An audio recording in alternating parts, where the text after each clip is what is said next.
Hello everyone, welcome back my YouTube channel bio ज्ञान के इस ऑनलाइन प्लेटफॉर्म पर आपका हार्दिक स्वागत, हार्दिक अभिनंदन।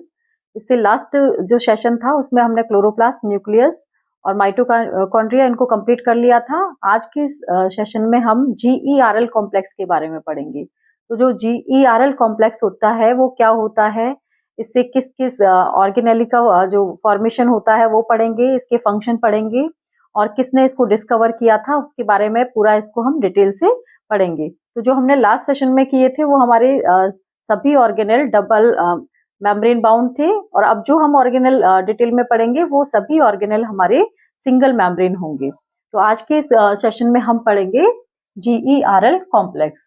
तो जो जीईआरएल कॉम्प्लेक्स होता है उसमें मेन जो है वो ईआर होता है, यानी एंडोप्लाज्मिक रेटिकुलम। तो जो एंडोप्लाज्मिक रेटिकुलम होता है इससे गोल्जी बॉडी का फॉर्मेशन होता है, और गोल्जी बॉडी से फिर लाइसोसोम का फॉर्मेशन होता है, और लाइसोसोम आगे फर्दर वेसाइकल्स का फॉर्मेशन करेंगे। तो आज के इस सेशन में हम एंडोप्लाज्मिक रेटिकुलम, गोल्जी बॉडी और लाइसोसोम, इन तीन जो ऑर्गेनेल है इनको कंप्लीट करते हैं। तो जो जीआरएल कॉम्प्लेक्स होता है उसमें 4 ऑर्गेनेल के फॉर्मेशन होते हैं: endoplasmic reticulum, lysosome, Golgi body और वेसाइकल्स। तो सबसे पहला है हमारा एंडोप्लाज्मिक रेटिकुलम। तो जो एंडोप्लाज्मिक रेटिकुलम होता है, एंडोप्लाज्मिक रेटिकुलम एक सेल के अंदर साइटोस्केलेटन का वर्क करता है। साइटोस्केलेटन मीन्स जैसे हमारी बॉडी के अंदर हमारा जो स्केलेटन है वो हमारी बोन्स रेडी करती है, बोन्स बनाती है।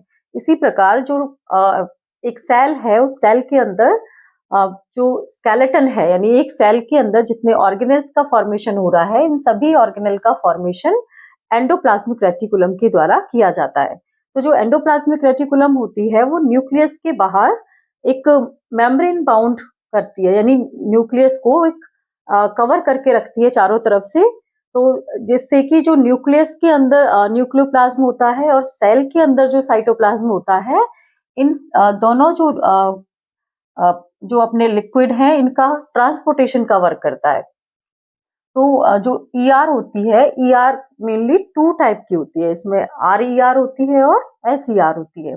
जो आरईआर होती है, आरईआर पर राइबोसोम प्रेजेंट होते हैं, और जो एसईआर है उस पर राइबोसोम एब्सेंट होते हैं। तो हम इसको एक बार पढ़ते हैं स्टार्टिंग से।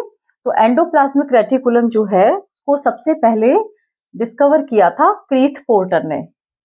किसने डिस्कवर किया था इसको? क्रीथ पोर्टर ने। और सेल का एंडोस्केलेटन इसको कहा जाता है, यानी सेल का एंडोस्केलेटन की बात करें हम तो सेल का एंडोस्केलेटन अंतःप्रदर्वी जालिका या एंडोप्लाज्मिक रेटिकुलम को कहा जाता है। इसका स्ट्रक्चर जो है वो सिस्टर्नी, ट्यूब्यूल्स और वेसाइकल्स, ये तीनों मिलकर एंडोप्लाज्मिक रेटिकुलम का फॉर्मेशन करती हैं। यानी जो एंडोप्लाज्मिक रेटिकुलम होती है उसमें एक सिस्टर्नी पार्ट होते हैं। ये सिस्टर्नी जो होते हैं एक पाइप लाइक या ट्यूब लाइक स्ट्रक्चर होते हैं, और जो ट्यूब्यूल्स होते हैं, ट्यूब्यूल्स जो होते हैं इनमें छोटे छोटे ट्यूब्स होते हैं, वो एक दूसरे से कनेक्ट होते हैं, तो इनको हम बोलते हैं ट्यूब्यूल्स। वेसाइकल जो होते हैं वो स्फेरिकल शेप होते हैं और छोटे छोटे जो है साइटोप्लाज्म में बिखरे हुई अवस्था में मिलते हैं। तो ये तीनों स्ट्रक्चर मिलकर एंडोप्लाज्मिक रेटिकुलम का फॉर्मेशन करते हैं। जो एंडोप्लाज्मिक रेटिकुलम होती है वो मेनली 2 टाइप की सेल के अंदर पाई जाती है। एक तो होती है एसईआर यानी स्मूथ एंडोप्लाज्मिक रेटिकुलम, और एक होती है रफ एंडोप्लाज्मिक रेटिकुलम। जो स्मूथ एंडोप्लाज्मिक रेटिकुलम होती है, ये स्मूथ इसलिए होती है लाइक दैट क्योंकि यहाँ पर जो राइबोसोम है वो राइबोसोम एब्सेंट होते हैं। और जो आरईआर है इसका नाम रफ इसलिए रखा गया है क्योंकि इसकी जगह जगह पर प्लेस पर जो राइबोसोम्स हैं वो राइबोसोम प्रेजेंट होते हैं। तो राइबोसोम प्रेजेंट होने की वजह से ये इसकी जो सरफेस है वो रफ दिखाई देती है। तो रफ काइंड ऑफ दिखाई देने की वजह से इसको हम नाम देते हैं रफ एंडोप्लाज्मिक रेटिकुलम। तो रफ एंडोप्लाज्मिक रेटिकुलम के ऊपर राइबोसोम्स प्रेजेंट होते हैं, और जो स्मूथ एंडोप्लाज्मिक रेटिकुलम होती है इसके ऊपर राइबोसोम एब्सेंट होते हैं। अब जो स्मूथ एंडोप्लाज्मिक रेटिकुलम होती है इसमें मेनली जो फैट होते हैं, लिपिड्स होते हैं, इनका सिंथेसिस होता है, यानी वसा, लिपिड इनके संश्लेषण में जो स्मूथ एंडोप्लाज्मिक रेटिकुलम होती है वो सहायक होती है। और ये इसके साथ साथ डिटॉक्सिफिकेशन का भी वर्क करते हैं। यानी डिटॉक्सिफिकेशन क्या होता है, यानी जो भी टॉक्सिक सब्सटेंस इसके अंदर बन रहे हैं उनको नष्ट करने का या डिस्ट्रॉय करने का वर्क करती है। कौन करेगी? Smooth endoplasmic reticulum. अब जो रफ एंडोप्लाज्मिक रेटिकुलम होती है उसके जो सरफेस है उस सरफेस पर क्या प्रेजेंट होते हैं? राइबोसोम्स प्रेजेंट होते हैं। तो ये जो राइबोसोम्स होते हैं, राइबोसोम्स प्रोटीन सिंथेसिस में हेल्प करते हैं। राइबोसोम प्रोटीन सिंथेसिस में हेल्प करते हैं।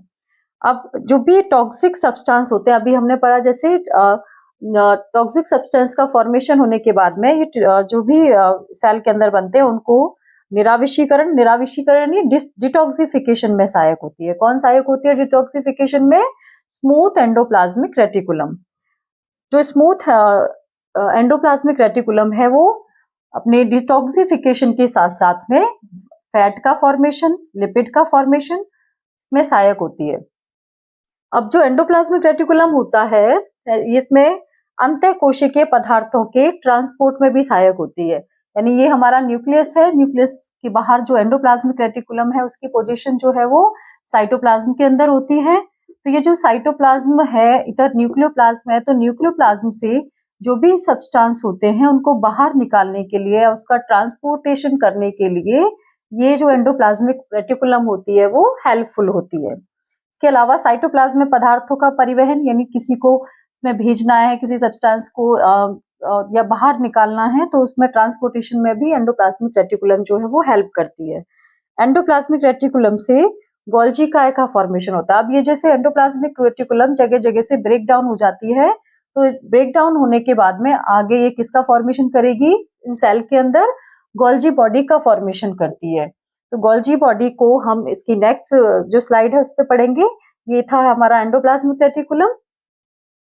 नाउ अब हम पढ़ते हैं गोल्जी बॉडी के बारे में, या गोल्जी कॉय।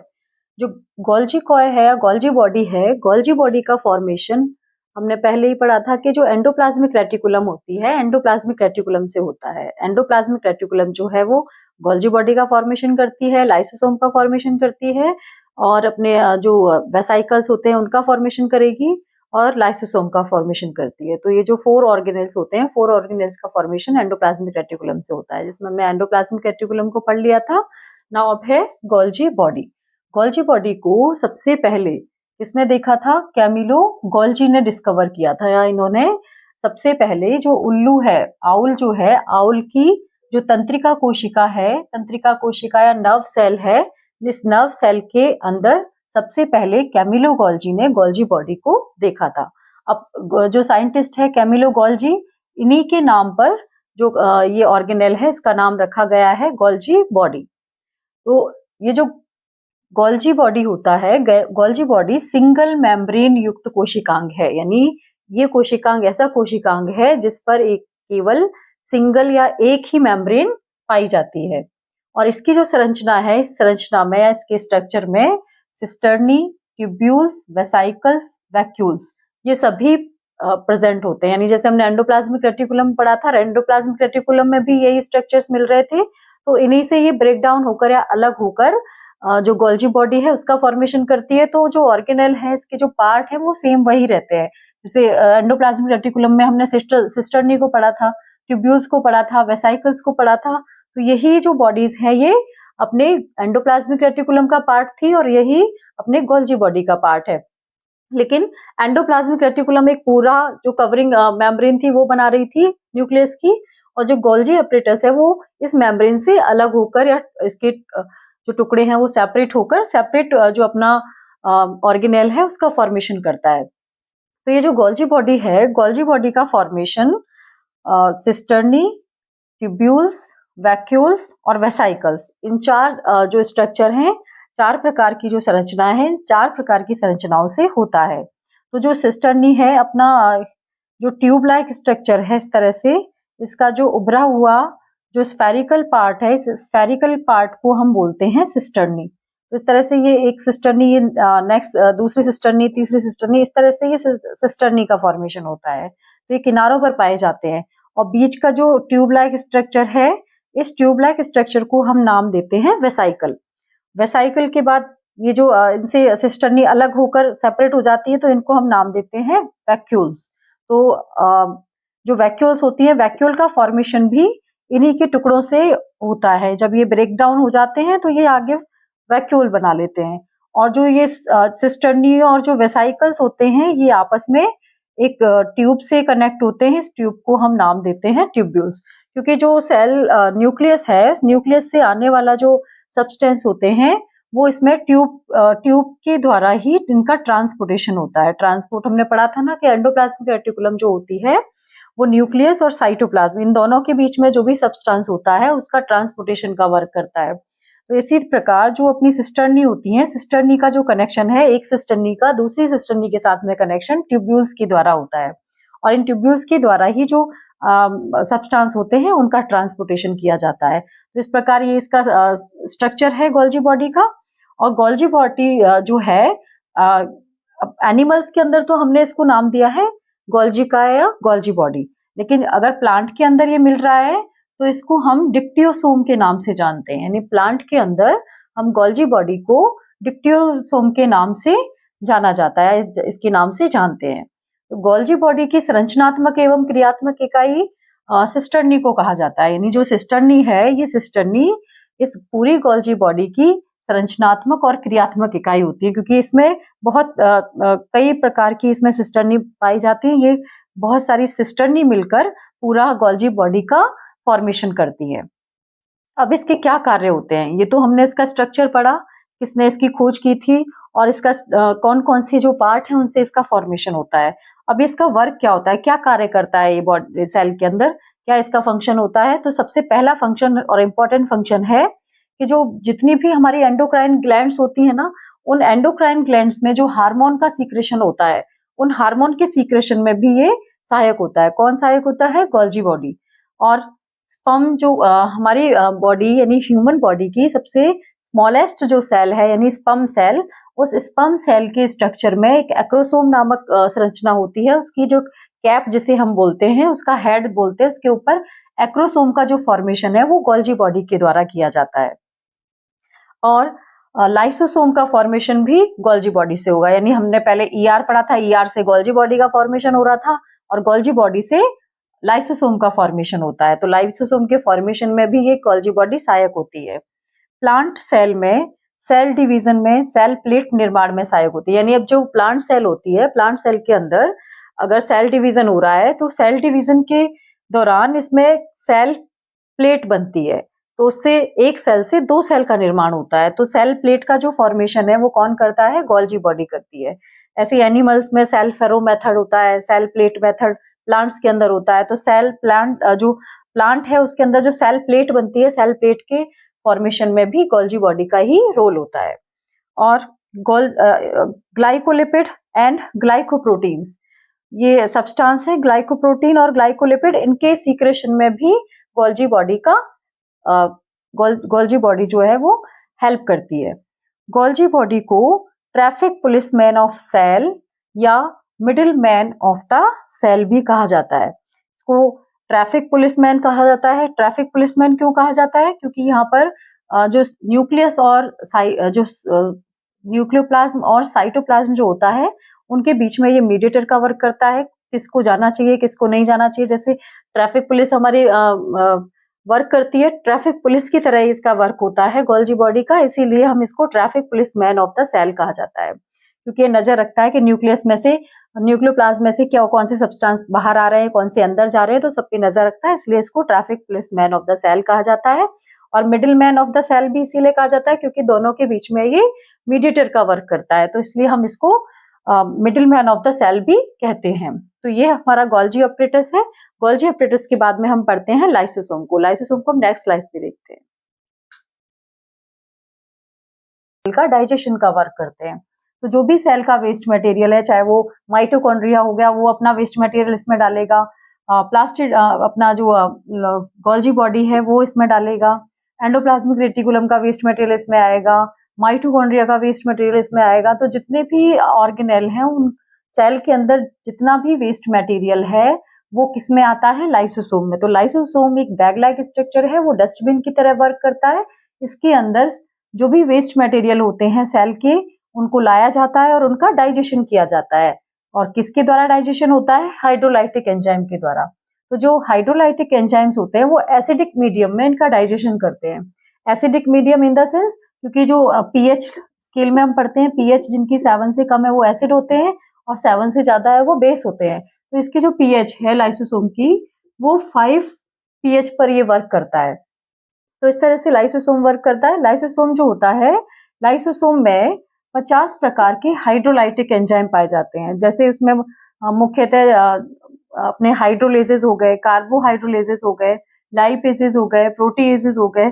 इस प्रकार के ये 50 प्रकार के एंजाइम्स होते हैं जो कि अपने लाइसोसोम में पाए जाते हैं। इनको हम जल अपघटनीय एंजाइम भी कहते हैं।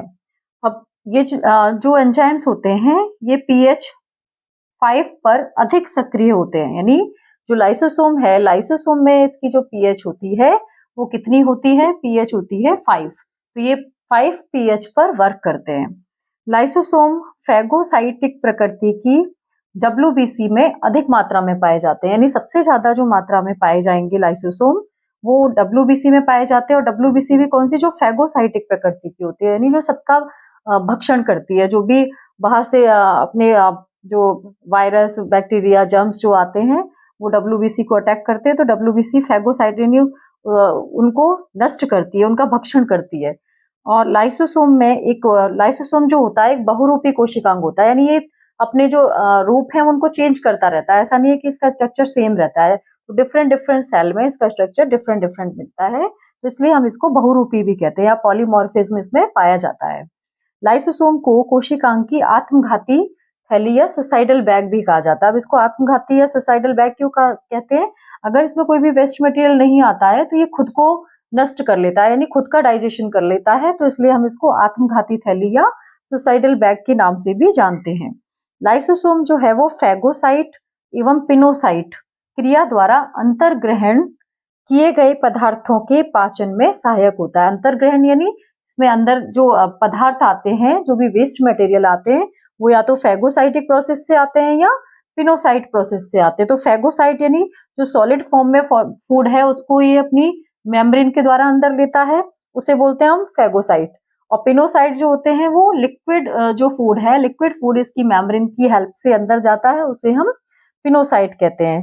तो जो लाइसोसोम है, लाइसोसोम फैगोसाइट और पिनोसाइट की क्रिया से जो भी वेस्ट मटेरियल होता है उसको अपनी बॉडी के अंदर लेता है और अपनी बॉडी के अंदर लेकर ये हाइड्रोलाइटिक एंजाइम्स के द्वारा इनका डाइजेशन कर देता है।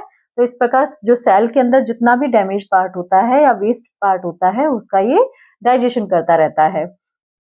तो गाइस, अगर आपको ये वीडियो अच्छा लगा हो तो प्लीज लाइक करें, शेयर करें और सब्सक्राइब करें। Thank you.